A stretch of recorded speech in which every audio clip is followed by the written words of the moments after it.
Get a £5 free bet every week with Offer Club from William Hill. Simply stake a total of £20 or more across the week on pre-match football accumulators with 4 or more selections, and you'll get a £5 free bet on the Friday. Join William Hill Offer Club on mobile or online now.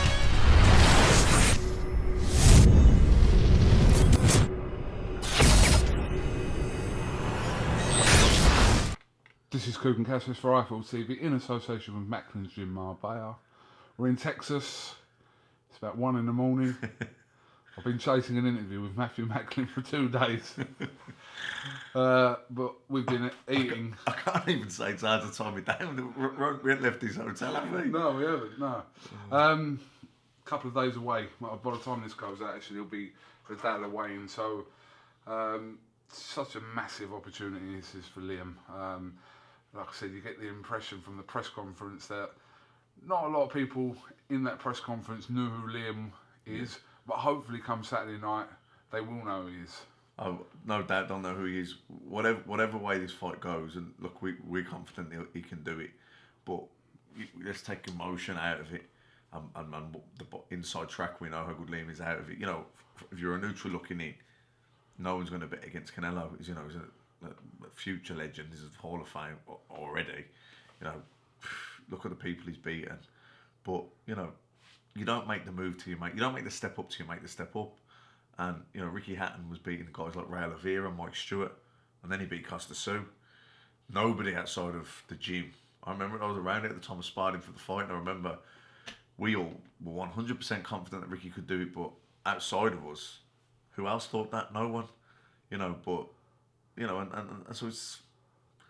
Ricky had good momentum going in. He had good exposure on Sky, and he had good hype in the UK. But on the world scene, no one gave him a chance. You know, I know some real hardcore, the likes of Freddie Roach, then give Liam Smith a real chance. They've seen him. You know, he hasn't maybe fought those kind of fighters, but he's sparred with a lot of top guys. Hassan Adam, you know, his own brother Callum. You know, he spars all the time. I sparred him. You know, obviously towards the end of my own career, but. You know, I sparred Austin Trout when I fought Sergio Martinez, and Liam Smith's a better fight than Austin Trout. And Austin Trout had a good fight with Canelo. You know. I mean, if you take emotion out of it and the fact that you know Liam so well, and like I said, you've been around him and the Smith brothers all your life. If you take that out of it, what does logic tell you about this? Someone like Canelo fighting someone as experienced as Liam. On that sort of scale, what does it tell you? No, well, I mean, I suppose it's hard to take. I am trying to take emotion out of it, but it is hard because I've known him. Yeah. I boxed with Paul since I was 15. Do you know what I mean? So how old was Liam then? I was probably 7 years old, and he was only a kid. Do you know what I mean? 8 or 9 or something. So it is hard to take the emotion 100% out of it, but I am trying to do that, and you know. He is world champion. I know he hasn't fought anywhere near the guys he's fought, but like I said, I sparred Austin Trout and I've sparred Liam Smith, and I think Liam Smith's a better fight than Austin Trout, and Austin Trout can have a good fight. And you can always go this one who's better, and you can't always go by that, but I think it's a real fight. I'm not going to say he's going to go in there and stop him or he's going to beat him easy. I don't think that. But what I do think is, you know, if you listen to Americans talking that, they're talking like it shouldn't even be happening. You know, this is a very competitive fight. I see it as a 115, 113 fight either way. I don't think Liam goes in there and beats Canelo up, but I certainly don't think Canelo beats Liam up. I think, you know, you don't know the first few rounds. You know, he's got good hand speed. He's sharp boxer. I just hope that Liam gets into the fight, doesn't take too much facial damage early on.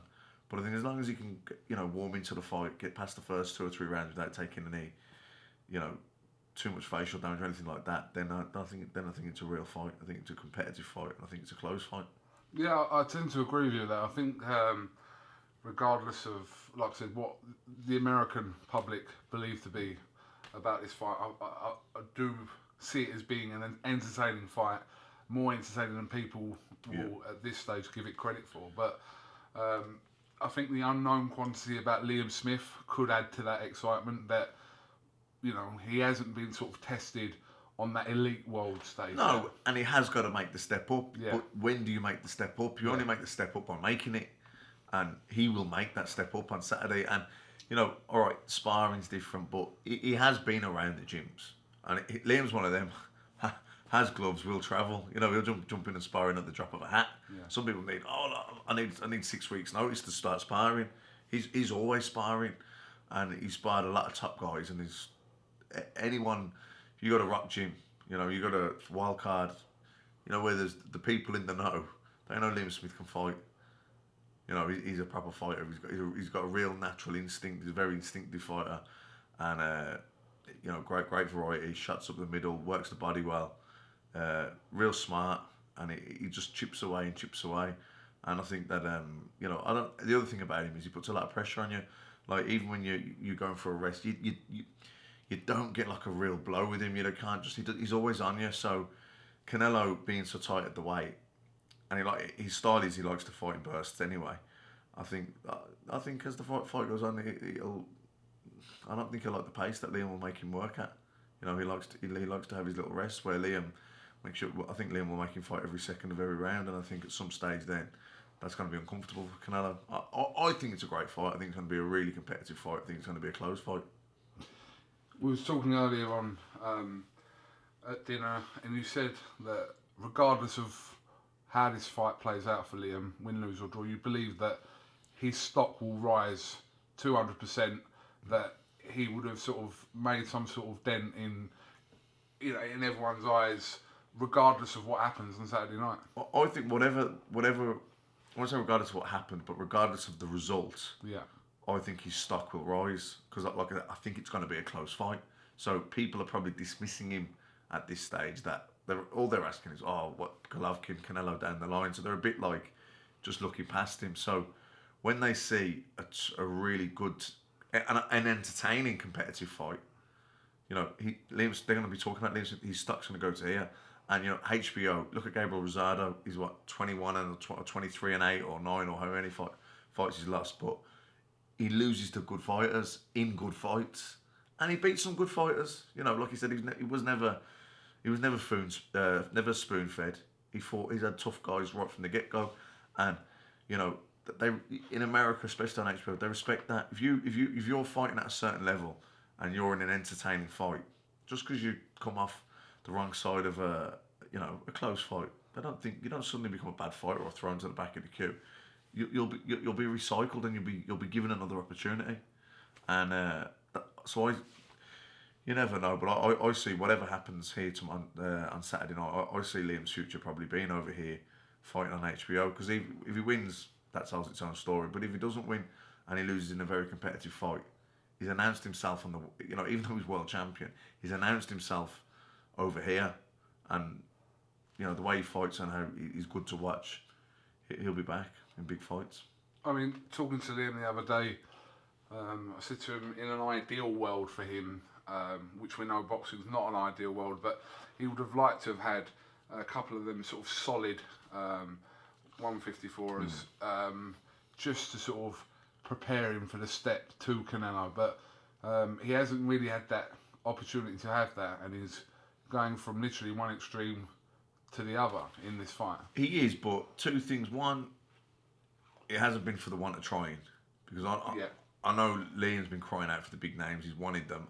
I know Frank Warren has tried to make those fights, but you know they haven't materialised for whatever reason. But you know he's here now. That's what's important. And the bottom line is, it is good if you can kind of get, you know, if the jump isn't so. I suppose the smaller the jump, the better. You know, if you can kind of test the water first with something in the middle of the road, that's better. But, you know, Ray Oliveira, Mike Stewart, they weren't exactly big step. They were levels down from what Costa was. I mean, levels. And, you know, Ricky Hatton made the jump no problem. You know, Canelo, maybe he's not quite as shot-born or as old as what Costa was, but you know, at the same time, there's talk of Golovkin. He could easily be looking past things as well. So, you know, you don't make the step up until you make the step up. And I want to keep repeating that, but I can't really get away from that. Like, what do you want people to say, really? He's here now. He is world champion. This opportunity's come up. Say opportunity, because even though he's the world champion, it's an opportunity to really put himself past world. There's world champions and then there's elite level, and he can get to throw himself into that category. And you know, if he beats Canelo, or even if he doesn't beat him, but it's a great fight, he'll stay there. Obviously, last week we saw Kell not quite cut it against Golovkin. Gave a good account of himself in a very entertaining 5 rounds. Were you surprised ultimately how it ended, or not really? No, not really. I thought that I thought Kell did well. I thought Golovkin, after hurting him in the first round, went a bit knockout crazy, just looking for the one punch. But on top of that, I thought Kell did very well. You know, he stood his ground. He showed, you know, good heart. He showed good hand speed. He showed good angles, good movement off the ropes. You know, I thought it was a good stoppage by Dominic Ingle, a compassionate stoppage. You know, the writing was on the wall. Why leave your man in there to take damage that he doesn't need to take? He wasn't going to win the fight, so I thought it was a good stoppage. And I'm interested now to see where Cal goes from here. You know, he could go back down to welterweight. There's a lot of big fights out there for him. Keith Thurman, Danny Garcia, maybe Amir Khan. So that there's a lot of names there for him at welterweight. You know, maybe Cal can fight the winner of Liam Smith and Canelo. You know, there's big fights out there for Cal, and I think he lost, but again I think his stock went up. You know, people, because, well, I don't know, maybe some people thought he was going to win. Maybe the stock didn't go up, but I never felt he was going to win ever. I did think it was Mission Impossible. I thought it would have been Mission Impossible maybe if he was a middleweight, but the fact he was going up 2 weights to fight Golovkin, I didn't give him a chance at all. And it wasn't because I didn't want to, because I really did. Cal came through the ranks with me a little bit. You know, we boxed on a lot of the same cards, and we always been rooting for each other. So I was kind of like, I was covering it for Sky, so it was, you know, well, I wasn't even trying to be impartial. I was saying I wanted him to win, you know, but yeah, look, he didn't do himself any shame at all. I think he did himself proud, and I don't think he did any harm to his reputation at all. If anything, I think his stock went up, and I think there's a lot of big fights out there for him at welterweight and at light middleweight. I think that sort of, if you sit outside a little bit of the boxing world looking in, we never really know the reasons why fights don't happen unless you sort of you sort of know what goes on within boxing. But the fact is, in Kell and Liam Smith, you've got 2 of our fighters not just saying they want these big fights against 2 of the best fighters in the world, but they're actually going out and having those fights, and I think that says a story in itself. Yeah, and it's a breath of fresh air in the current climate where there just seems to be so many fighters that say they want to fight each other. When it really comes down to it, they find any and every excuse to back away from it. You know, so I think both guys deserve a lot of credit. I mean, Cal, God, stepping up 2 weight divisions to fight someone that, I mean, no one in his own weight division wants to fight him. The middleweights don't want to fight Golovkin. But for Cal to step up 2 weight divisions and just go straight into a fight with the most feared fighter on the planet, I got a lot of admiration for Cal for doing that, and even more admiration for the way he fought on the night. He really showed good grit, good guts, good chin, good movement. You know, went for it.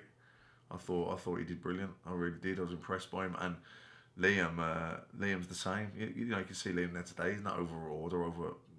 He knows that Liam knows he's a proper fighter. You know, he sparred around the gyms. He sparred when he hasn't been fit and held his own. You know, he's that type of kid. And I'm excited for Saturday night. I'm excited for Liam, you know, because I know that after it, whatever happens, whatever the result of the fight, I know that Liam's stock is here. It's going to be here on Sunday morning. You're one that knows about never ducking a fight, because if there's one thing someone could say about your career is that you never sort of look to have avoided any fight in your career. No. So, like I said, we look at fighters now and we question and go, this is from the outside. Do they really want that fight? Why didn't that fight happen? And a lot of the time, sometimes it is the fighter. Sometimes people got to remember it's their management, it's their promotional team that are advising someone not to take a fight. But when you were fighting, you kind of, you know, did you ever think about, well, maybe I shouldn't take that fight, or because you faced everyone? Yeah, I mean, the only fights that never happened, which was a shame, was obviously at the time the Barker fight, then the Lee. Martin Murray, they were big fights. But at the time, we were with different. Well, certainly me, Murray, and Barker were with different promoters, different networks. I think Murray was with Hatton Promotions. He was boxing on BoxNation or Prime Time at one of the times, and then you had Barker was obviously with Sky and Eddie. I was with Lou, kind of boxed on HBO. So we were just unlucky that at the time it never happened for those fights to happen. And then with Andy Lee, he was with Lou, but then he lost that fight. Who did he lose to? He lost to Chavez, and then he kind of he left Manny Stewart. Manny died, sorry, and then it was like he had a fight with Adam Booth. Fought Fitzer, didn't box very well, so I understand why Andy didn't want that fight at the time. He needed to get used to his new way of training with Adam Booth. He wasn't the right time for him, and then probably at other times it was the right time for him. It probably wasn't the right time for me. So, I don't think it was a fact that any of us four didn't want to fight each other. I think it was just unlucky that at the time it didn't fall right. But sometimes now you do see a few fights that I don't know. You wonder why they're not happening. Is it the fighters? Just pick that back up. It just cut out. Yeah, no, I was just saying sometimes it is just unfortunate. Different television networks, different promoters, and for whatever reason the fights don't come together. And it's not because the fighters don't want it. Like I said, certainly with Martin Murray, Barker, and Delay, I know they would have fought me. I know they wasn't scared of me, and I know I wasn't scared of them. It just didn't come together. We were just unlucky. But I think sometimes, especially some of the recent fights that haven't happened, you do think, why aren't they happening? Like, because it doesn't appear that there's anything that is really stopping them. So then you start thinking, when you start hearing about fighters making ridiculous demands, you start thinking, are they trying to price themselves out of it because they don't really want it? Because that's the only way I can see it, because any fight I was offered, I always took. It is a bit weird when you talk about it and you think to yourself, Martin Murray, Darren Barker, Andy Lee. From that four, no one fought anyone. Yeah. And it is weird to think, like I said, because you were all fighting at the same time. Obviously, I think what I think it was at the time. I was with Lou DiBella. I was fighting out in America. I was on HBO. So Lou's always looking to do a fight on HBO. Then you had Darren Barker was obviously with Eddie, who was looking to make a fight for Darren on Sky. You had Martin Roy, I think, was with Hatton Promotions at the time. Then he did that deal obviously in Monaco. So people are thinking that they're looking to do what's right for them. Lou's looking to do what's right. Lou's thinking HBO, New York. Martin's promoter was thinking Monaco, and before that, wherever they were thinking. I think it was the Hattons who was with. They were probably looking at a fight in Manchester, and Eddie was looking to make a fight for Darren Barker in London. So it was just a bit messy, wasn't it? Trying to get those things together. Plus, then I think the money wasn't around then. Certainly not at Sky. That's around now. And also, I suppose all three of us were kind of so close to getting a world title shot that we're probably thinking, if one of us gets the world title, that'll be the missing piece to the puzzle. Then obviously me and Andy, we just kind of missed each other. I think when Andy, like I said before, when I was probably ready for the fight, he was kind of rebuilding and getting to know Adam Booth, so he wasn't quite ready for it. And then maybe when he was ready for it, I think I'd had another loss or something, so maybe I wasn't quite ready for it. So it was just very unfortunate with the timing. I mean, it certainly wasn't, because I agreed to fight Andy a couple of times and it just didn't happen. Maybe he did me, I don't know. But I remember I said at the time, like, I did fight Andy, I did fight Jamie Moore. I didn't really need to fight Jamie Moore. I was managing challenger, but Jamie didn't want to fight me. He wanted to move on. Like, I was high risk for Jamie Moore. Why would he want to fight me? But Sky kind of really made him fight me, because they didn't really give him any options. So he kind of, what was he going to do? Vacate me and have no title, no main event material then. So he was kind of forced into the fight, and I didn't want to step away. I wanted to beat the champion. I was friendly with Jamie, so it was nothing personal. But I didn't want to win a vacant title. I wanted to beat the champion. I believed in myself. I got it wrong. Jamie beat me on the night, but and then there was Wayne Alcock. That was a local Battle of Birmingham derby. So I did have a couple of domestic fights. It was not on the level of what me, Barker, or me and Murray would have been, or what me and Andy Lee would have been. A huge fight in Ireland. So it was not on that level. But it was just unfortunate they didn't happen. But like I said, it's one of them things that will. I think I remember seeing the poster for your fight with Barker was done, wasn't it? Well, that was another thing. Yeah, we were meant to fight. I think when it was I think I come back from America. I was out training in LA for him, and I think that poster was in where Barker's gym was in. Right. In Hainault, I think. Yeah, it's still in there. Yeah, I mean that was a shame. That was meant to be. That was obviously like the jewel in the crown of the first Magnificent Seven. Yeah. So that was like the main event, and then obviously I think he did his hip or he got injured or his knee, and then I still fought for the European title, but it was so anticlimactic. So I've gone away for 6 weeks to LA, coming back from Barker fight, which is going to be a huge domestic fight, and then I come back and ended up boxing a Georgian that was unknown. And it was just like I think I boxed my way into the fight, and then kind of let a few shots go. I think at the end of the fourth or fifth, first time I really opened up, and then he wobbled a little bit and didn't come out for the next round. So it was like I won. I was European champion. I should have been happy, but it was a bit like it was a bit of a nothing win, really. So, obviously things very different for you now. Got a role at Sky. Obviously, your gym's thriving at the moment with so many fighters. So, you're quite content with everything at the moment? Yeah, definitely. We were talking earlier with Joe then over something to eat, and he was kind of saying how I was looking at the ones that obviously I've retired this year, and then you're looking at a few that just retired before me. Obviously Kevin Mitchell, and then there's a few guys there, they're ready to retire really, and you can see it's like a change, a new era really. And so I think I think the time for me was perfect. I could have retired after Highland, and to be honest, I was probably done after Golovkin really. But I had that fight, which was part of the HBO deal for the comeback fights. Then you get a win, and then there was talk of a Stern rematch, and then there was talk of the Quillen rematch, and then I did train for Geel. That didn't happen. Obviously, I lost to Highland then in Dublin, and I was like, I was done really. I was going to retire, and then there was talk of possibly Danny Jacobs fights if I had a win. So I thought, got me thinking again. Sky were coming to Birmingham. I thought, I want to be part of that. Sky coming back to Birmingham for the first time in God knows how many years. So I got a win on the card, and it just gets you thinking again. Once you're back with a win, you're like, I've got another win in Marbella, and then another one. And I thought, we'll see. And I forgot about your fight in Marbella. Yeah, the performances weren't really there, and I just thought, and the Rose fight was a good fight. Cause I thought, well, that'll tell me what I need to know, because, if I'm what I was, then it shouldn't be a tough fight. But I just about won in the end. I had to kind of finish where I got my answers that night, and I got closure. So.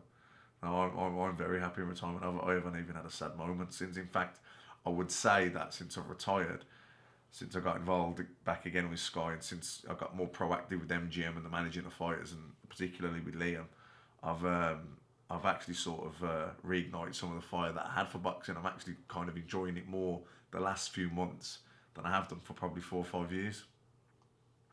We know there's an expected few more signings, very exciting signings for MGM coming up in the next week or so. So it'll raise a few eyebrows. Yeah, definitely. Watch this space, because this there's a signing coming soon. I'm very, very excited about. Very excited about. I'll say no more than that. I know. I wouldn't expect you to. All right. Well, listen, Matt. I'm going to let you go to bed because it is 25 to 1. Yeah. In the morning, got to get up for the weigh-in. That's it. So, listen, thanks for talking to IFL TV.